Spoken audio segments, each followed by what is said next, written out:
paaspoortiin keessan hajiraatu hadhibu. Paaspoortii keessan fedhatuun dagadhaa feetanii dagadhuu baadhaa.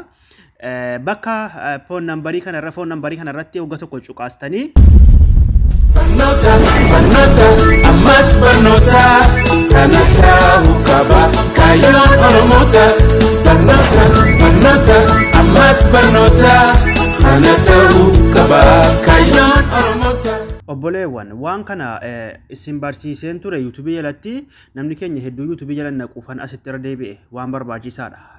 Tuqaa sadii xuxxaniitiyyi siitingii inda privacy kan xuxxanii siitingii xuxxanii sana booda asirratti personalii kana xuxxanii isa jalqabaarra asirratti obboleewwan kiyya yoo paaspoortiidhaaf hin dhiphatinaa isinii iimeelaa fi lakkoofsa itti kan galfachan isin agarsiisa.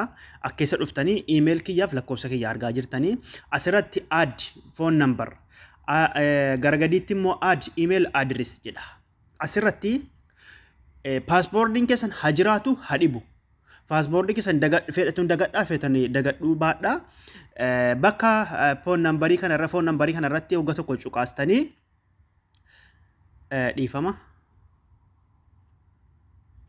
Asirratti change number kana lakkoofsa karaarraa lakkoofsa yaani lakkoofsa zimmetanii godinyaa keessan hirkaa fuutanii galchitan miti. Lakkoofsa yookiin immoo bor biraa deemtan galchitan miti. Lakkoofsa bor isinirraa cufamu galchitan miti. Masalan akka biyya keenyaatti mattaawuqiyaadhaan bitatama. Mattaawuqiyaadhaan fakkeenyaaf yoo bitatame yoo cufame isin deeffattan waan ta'e jennaan. Nambara asirratti galfattanu dirqama nambara isinii wajjin jiraatu nambara turu yookiin maatiin keessan koodii isinii ergu wayi biyya immoo osoo ta'e hedduu caalaadha. Akkanatti galfattanii asirratti kontiinee kan xuxxanii lakkoofsa keessan itti galfattan jechuudha. Warri lakkoofsa hin qabne. Dabalataan add email address kanarratti email keessan galchitanii. Ifa isiniif ta'a. Email keessan paaspoortii wajjin galchitanii yoo hin beekne email banattanii email sirrii ta'e fiddanii asitti galfattan jechuudha. Obboleewwan ifa isiniif ta'a. Akka isin hin duraa hin banneef. Lakkoofsi immoo faayidaan isaa maal yoo jettanii kottaa isin agarsiisa. Of duuba deebinee sana booda mee passport insecurity kan arkunna. Sana booda change passport iseetu kan rukutame. Asirratti gararraarratti passportii keessan duraa isin gaafata. Hin beektan miti isin kana guutuu ittiin naqxanu isin kana guutuu ittiin naqxanu forget bakka jettu kan argatan miti si forget kan rukuttani. Ifa isiniif ta'a. Asirratti anamma emailii irraan qaba. Emailii irratti waan ta'e naaf dhufa koodii waan ta'e jennaan emailii irraan godhadha. Isin garuu asirratti lakkoofsa isin gaafata. Lakkoofsa itti naqxanii. Yoo email qabaatan email irra godhatanii yookiin immoo lakkoofsa itti naqatanii isin bakka kanatti. Ifa isiniif ta'a obboleewwan kiyya. Isin paaspoortii change paaspoortii kanarratti jalqabni paaspoortii duraa inni lammaffaa inni sadaffaa kun isa itti jijjiirrattanu. Isin kana hunda dhiiftanii paaspoortii keessan hin beektanu miti change kana rukuttanii. Akkanatti lakkoofsa keessan itti naqxanii koodii isinii erginaan paaspoortii jijjiirrattan jechuudha. Anamma jijjiirrachuu waan hin feeneef. Asirratti kiyya email kiyya irratti naa dhufa email irraan godhadhe waan ta'e jennaan. Yoo feetan isin immoo bakka lakkoofsaa irratti godhattanii. Gizee Facebook banattanus gizee Facebook keessatti email keessatti naxxanii kaatanii yoo inni isin dide forget bakka isii kana forget kana fayyadamtani. Kana fayyadamuudhaaf immoo dirqama yoo lakkoofsa as jalaa qabaattani. Lakkoofsi akka kiyyaa kanatti sirrii godhattanii olii miirra godhattanii olii jechuu qulfii xiyyuma bukkee jirtu kana cinaa jirtu kana akkana rukuttanii isa olii isa gadiis isii kana akkana rukuttanii kuno olli misa gadi publikiin suni namni hundi argu inni jeddu lamaanii friendii inni gadi immoo namni isin malee namni arguu hin danda'u. Kanaafuu isin immoo akka kiyyaa kanatti qulfii godhattanii kan lakkoofsaas kan emailiis. Obboleewwan Facebook keessa waggaa dheeraa hanga feetan jiraachifachuuf email kanaaf lakkoofsa kana qabaannaan paaspoortii feetan qabaadhaa feetan dhabaa.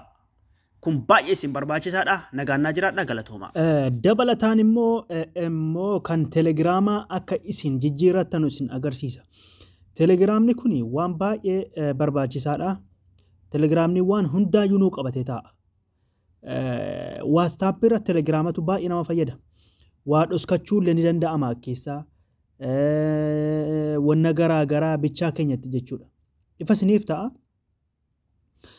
Telegiraamni faayidaan isaa guddaa namni keenya hedduu hin beeku waan kana malee kanaafuu lakkoofsa itti jijjiirrattanii telegiraama kana akkaataa isin achi kaa'attan isin agarsiisa. Garuu siitingii keessaa waan biraa waan hedduu isin fayyadu jira. Hardhamee kanuma lakkoofsaa qofan isin agarsiisa obboleewwan kiyya kotta. Erga akkanatti xuxxanii amma kiyya kuni akkuma argaa jirtanuudha. Dhiifama. Akkuma argaa jirtanuudha kiyya lakkoofsa Itoophiyaa irraan qaba. Yoo guutuun isinitti mul'achuu baates maaliif yoon gales yoon biyya jiraadhes fakkeenyaaf yoon biyya alaa jiraadhe biyya jiraadhe telegiraamni kiyya baduu hin danda'u jechuudha. Waastaappii immoo hin beektaniga. Kanaafuu mee asirratti siitingii xuxxan yookiin immoo bakkuma kana xuxxanii siitingii isii kana waggaa tokkoof akka nagachu qaastani. Akkanatti isin fida. Akkeessaa gaa wanna hedduu jira telegiraama kana namni hedduu fayyadaman natti hin fakkaatu waan hedduun isin agarsiisa ture. Mee kutaa ittaanutti isin agarsiisa inshaallah. Sana booda bakkuma profaayilii keessanii yookiin bakkuma lakkoofsi jiru kan akkana garuu kuttani. Ifa isiniif ta'e bakkuma lakkoofsicha akkaawunti bakka yeroo kana garuu kuttani. Sana booda change phone number jedha asirratti. Bakka change jedhu kana garuu kuttani. Sana booda waggaa tokkoof akkanatti rukuttanii lakkoofsa isin gaafata. Asirratti lakkoofsa itti jijjiirrachuu barbaadan sana itti naqxanii jijjiirrattan jechuudha obboleewwan kiyyaa. Anamma jijjiirrachuun feene waan ta'eef isin agarsiisuufanii. Akkasii kabiraan immoo akkeessaa wanni isin agarsiisu warroonni chaanaala mataa keessanii banachuu feetan yaani telegiraama irratti jechuudha. Akka amma nuti asirratti aappii isiniif maxxansinu kana banattanii yoo feetan akka namni hin agarre kan bichaa keessanii gochuu ni dandeessanii.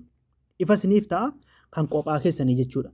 Bakka new channel jedhu kana yoo gaxxuttanii asirratti maqaa keessan waan feetan barreessifattanii asirratti profaayilii rakkaatanii description kana jalatti immoo yaada keessan barreessitanii waan feetanii. Garuu wanti kun akkeessaa waan hedduu wayii jira. Isinuma agarsiise malee waan isin fayyadu wayii hedduu isinittiin kutaa ittaanu keessa walitti deebina. Viidiyoo guutuu isaa kanuma telegiraama kophaatti waraabame nagaanaaf jiraadhaa galatooma ulfaadha. YouTube kiyya kan ammoo guddisaa YouTube kiyya kan barumsaa yeroo hunda isinichi maan jira. Sa'aatiin isaan guunne gana. Barnoota ammas barnoota kanata hukaba kayoon oromoota. Barnoota ammas barnoota